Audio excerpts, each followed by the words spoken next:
Hi, my name is AVIVA Abrams, and I'm the owner of AVIVA Pilates in Miami Design District. Unfortunately, we had to close, so this is our day 4 of our coronavirus in-home Pilates workout sessions. And I love the feedback you guys are giving me, but I want to be able to introduce Pilates to people who have never done it before. So that way you can share this with your friends and family, and that way they can all join along and be able to continue their workout plan as well. So we're going to start talking about our principles of Pilates. The first principle we touched on a little bit yesterday is the Pilates breathing, but I want to touch on that a little bit more. So as we begin, you're just going to sit nice and comfortable. We're going to start by breathing in through your nose, and then as you blow out through your mouth, you're going to make a circle with your lips. Again, inhale, ribs expand. Then as you blow out, ribs contract together and in. Now as you continue doing that, you're going to pull the navel to your spine. So again, inhale, ribs expanding. Exhale, ribs contract together and in. We're going to do 3 more together. Inhale. Exhale. Again, inhale. Exhale. One more. Inhale. And exhale. Now we're going to discuss why we do this style of breathing.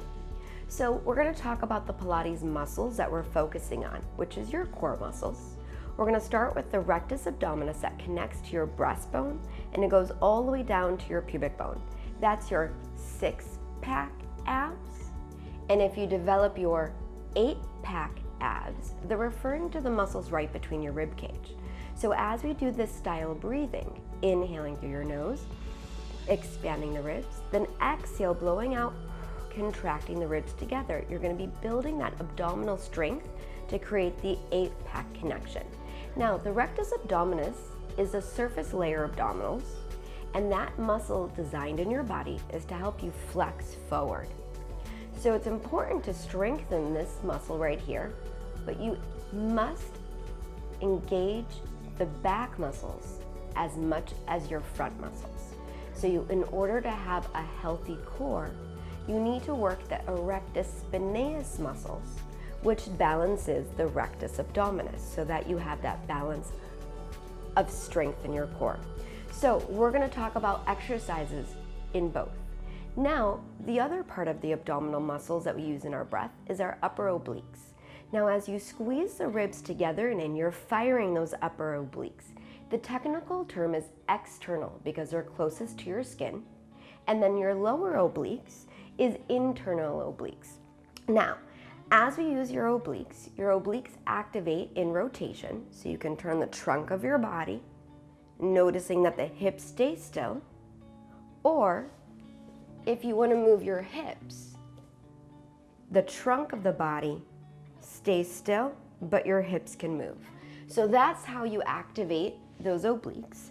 You can also activate those obliques in a side bend, which we call lateral flexion. So you're going to take your rib and hip towards each other, activating both sides, and then activating the second side. Or you can be in that crunch position as you flex forward, and as you flex forward, add rotation from side to side. So those are ways that you can activate the obliques in movement. The coolest thing that I think in Pilates is that you activate your obliques and you train them to help fire in your everyday life for your posture. So that means you're going to teach the obliques to fire and engage with you in exercises without moving them, recruiting them through stability. So a lot of our Pilates practice is getting the muscles to strengthen in movement and to fire in stability, so you're getting a full body workout throughout your sessions that you can apply into your daily lives. So again, we're using this style breath because we fire the upper rectus abdominis, we fire those obliques, and then we teach stability through your lower abdominals. So we talk about that the rectus comes all the way down. We have our lower obliques. The next muscle is called your transverse abdominis. The transverse abdominis connects from your back right to here, and then it wraps around the trunk of your body, and as it wraps around, it's your seat belt muscle. So I tease that everyone at Home Depot wears those belts because they haven't done their Pilates yet to activate and learn how to use their transfers so that they don't need that back support. So you'll see the more and more you do Pilates, you won't need to wear a back brace. You're gonna start to engage your muscles to hold you as its own back brace. And that's why a lot of physical therapists recommend that you do Pilates, and doctors if you have back pain, because it teaches you how to get from the deepest level of your core in order to help give you that length and strength that you need to support your body. So first is our breath. The second is our body alignment. So we're gonna start with the hips. So if you're sitting at the very tip of your sit bones, those two bones at your hip bones, you're gonna be in neutral. So that way you're naturally sitting tall. Now, I call these bones right here the eye of your hip bones. So you want them to be straight ahead like laser lights so that you know you're sitting right in neutral. Now, if you're sitting to the back of your sit bones, you're gonna be in a pelvic tuck, that little tuck position. You're gonna be in an imprint position. So from the side, if you're sitting nice and stacked on your sit bones, you're in neutral. And then if you tuck the hips back to sit towards your tailbone, you're gonna be in that round flex position. So it's important to know where your hips are so that way you can recruit from your body what you need from it in each exercise and movement. Now, once you have your hips, we're gonna talk about the rib cage. Now for this one, it's a little bit easier to show you as we lay down, but I'll describe it sitting and then we'll go through it again as we lay. So with the rib cage, you don't want the rib cage to pop. So if you're doing an exercise, for instance, there's an exercise at the gym where you can hold on to the equipment and then you bring the arms out to the side. Now if you bring your arms out to the side right here, your ribs are still engaged. If you press your elbows back too much, your ribs have a tendency to pop. Now if your ribs are popping, you lose the stability in your thoracic spine. So it's important that we keep those ribs squeezing together and in. So that's one of the reasons that we activate those abdominals between the rib cage as we do our Pilates breathing. Then the next is your shoulders. Your shoulders move in 3 different directions. You need to learn where they can move and then how to stabilize them. So the first, you're gonna reach your fingers forward. You're gonna slide your shoulders forward, which is called protraction. And then you're gonna bring the shoulders back into what we call neutral. Then you can bring your shoulders back into what we call retraction. So they're being pressed back behind us. So let's do that together. Start in neutral. You're gonna inhale forward, exhale back to neutral. Inhale, retract, exhale back to neutral. Inhale, protraction, exhale back to neutral. Inhale, retraction, exhale back to neutral. Then the next is elevation and depression. So you can slide your shoulders up towards the ears and then down and away. Again, inhale up, exhale down. As you slide them down your back, they fit into what we call the shoulder girdle. Then the last is the crown of the head. You want the head to sit right on top of the cervical spine, so that indentation right where the crown of the head sits, you want the chin to be slightly lower. So when you're sitting tall, you're gazing straight ahead. You're not looking up where the chin is up in space. You're not bringing your head forward towards whatever you're doing, whether it's a TV or the computer screen. That's a little bad habit that we do, or if we're in the phone. So you want to try to find where your neck is in its natural neutral position. That's going to give you optimal support of the neck and head, and it's going to allow you to keep your shoulders in the proper positioning so you don't create extra tension in your neck and shoulders. So we're going to go through these principles so you can see them laying down just for a moment. So we talked about the neutral position. So the hips are nice and squared and the eye of the hips are going straight towards the ceiling. Now if I want to move into that imprint position, I'm going to rock the hips so that I bring the pubic bone towards the navel, going into what we call an imprint position. Now notice when you're imprinted, the hips and ribs are in a shorter position, so it's a little easier to fire those abdominals than when you're in a longer position. So we're going to cross-train the body to be able to stabilize in both imprint and neutral position. So that's your hips, your ribs. So if I bring the arms over my head, the tendency is to let those ribs pop even more. So we're going to try to keep our arms at this 90 degrees until we get stronger through the rib cage to challenge that range of movement. And then the shoulders. We talked about the shoulders going into protraction, stabilize neutral, retraction where they smush down, inhale back to neutral. Let's do 3 more of those together. Inhale up, exhale as you come back to neutral, inhale as you slide your shoulders down, exhale back to neutral. 2 more. Inhale, exhale, inhale, exhale, inhale, exhale, inhale, exhale. Perfect. Let's talk about the elevation depression.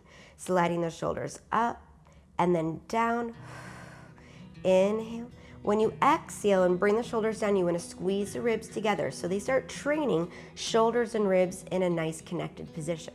1 more. Inhale, exhale. Perfect. Now with the crown of the head. When we lift the crown of the head, you want to make sure you draw the chin down, and then we're going to exhale, curl the head and shoulders up. So that way the chin is tucked and you're in a nice supported position. You're not lifting from your neck and you're not coming straight forward like so. So you're going to tuck the chin down and slowly return. So as a beginner, we have an exercise called the ab prep to strengthen these upper abs. So we're going to interlace the palms behind the crown of the head. You're going to take your inhale to prepare. You're going to squeeze your legs nice and tight together, flexing the feet, squeezing your inner thigh, squeezing the glutes, belly button pulls in. So your lower part of the body is nice and active, and we're going to keep that stable. We're going to exhale, curl and lift the head and shoulders, small little crunch, and inhale as you lower. Again, exhale, blow out. Inhale as you slowly lower back down. Exhale through your mouth, and inhale through your nose. Let's do 3 more like this. Exhale, inhale. Good. As you curl up, you're squeezing the inner thighs. Notice the hips stay still, belly button stays in. Again, exhale, inhale. 1 more. Exhale. Now notice that the abs did not pop up. We're going to talk about that in a moment. And then lower down with control. Excellent.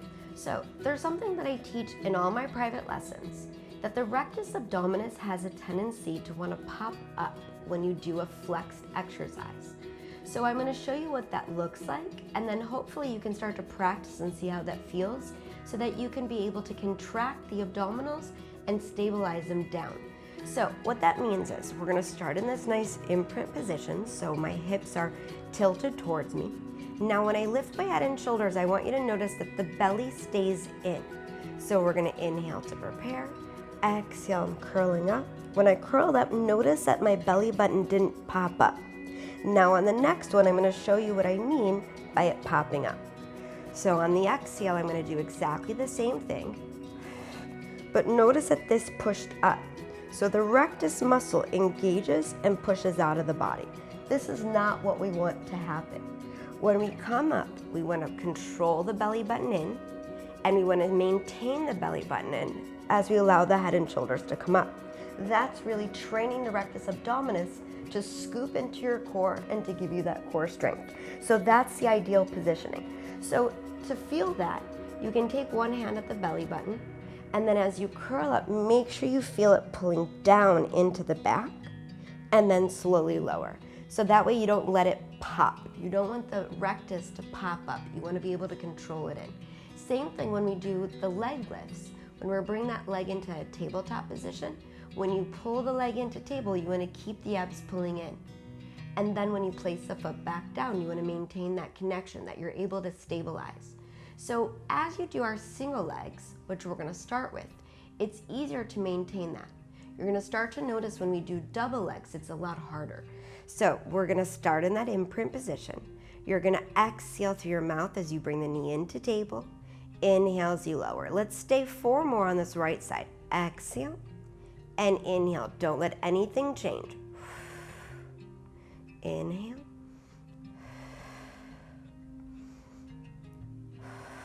One more.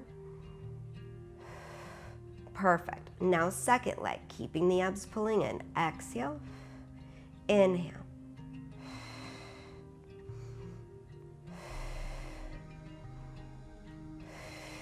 No movement.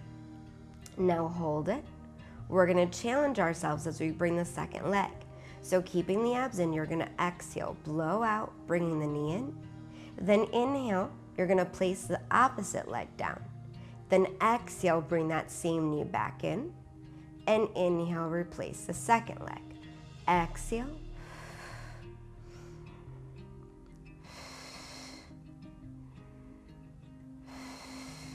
Keeping the belly button pulling in the whole time. Excellent, one more. Now bring the knees together. We're gonna talk about a strong tabletop connection. As you bring the knees together, I want you to pulse the knees, squeezing in and in and in. So you're trying to engage those inner thighs to make one leg as you squeeze. Now as you do that, blow out, pull the abs in deeper. Then I want you to start to activate the glutes. So I want you to think of squeezing the glutes and inner thighs at the same time. So from the belly button to the knees, everything is squeezing tight. Then hold the squeeze 10 breaths.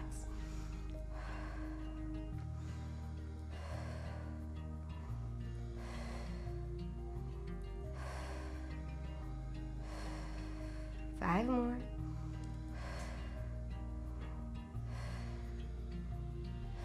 Excellent. Then you're gonna keep the abs in, slowly place one foot down, second foot down, and then release back to your neutral, and you can shake those hips out. Now, even as an advanced person, doing that nice stability makes your abs fire. I know I felt it. So you can practice this video at any time in your practice and just renew those fundamentals that will allow you to get deeper into your Pilates exercises. So now that you're teaching your mind to control the muscles by engaging them, we gotta also teach the glutes to fire when it's not necessary. The most important time is that when you're doing a plank or a push-up, and if your glutes are not engaged, it puts pressure on your lower back, which is exactly opposite of the reason of why you're doing a plank or push-up, is to build core strength. So if you're putting pressure on your back, it's better you don't do the exercise. So you need to train your glutes to stabilize, so that way they can help you in an exercise like that, so you don't have any aggravation in the body. So the first thing we're gonna do is we're gonna swing the legs around. As you swing the legs around, you're gonna slowly lower onto your stomach.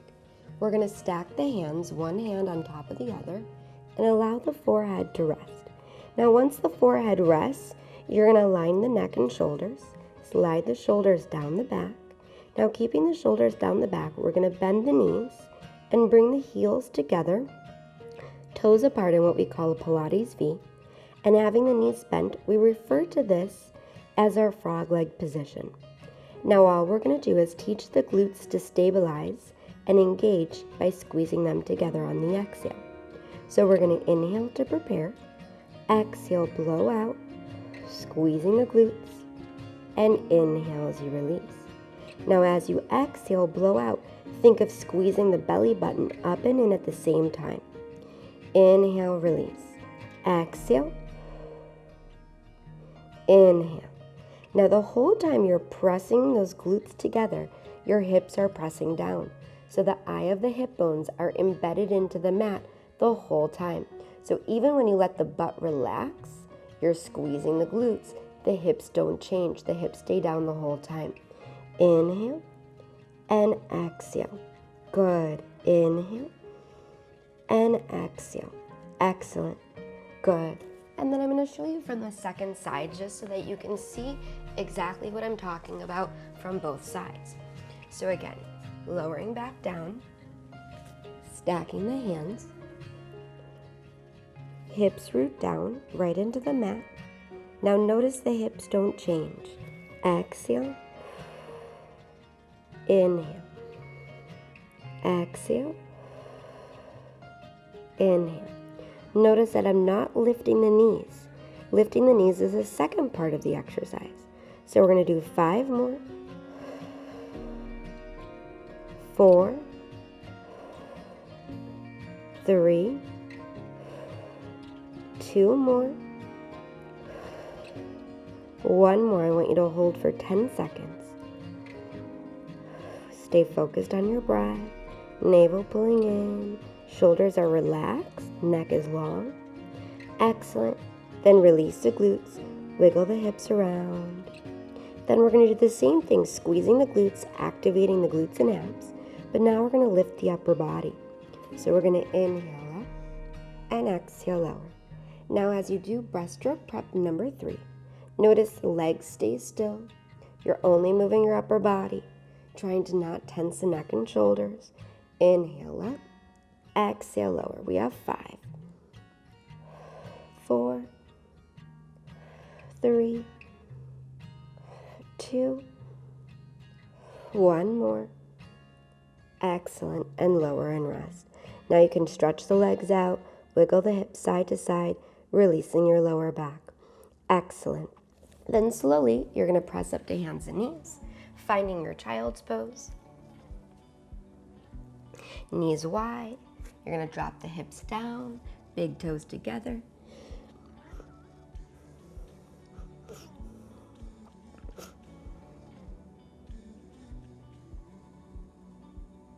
Take one more nice deep breath.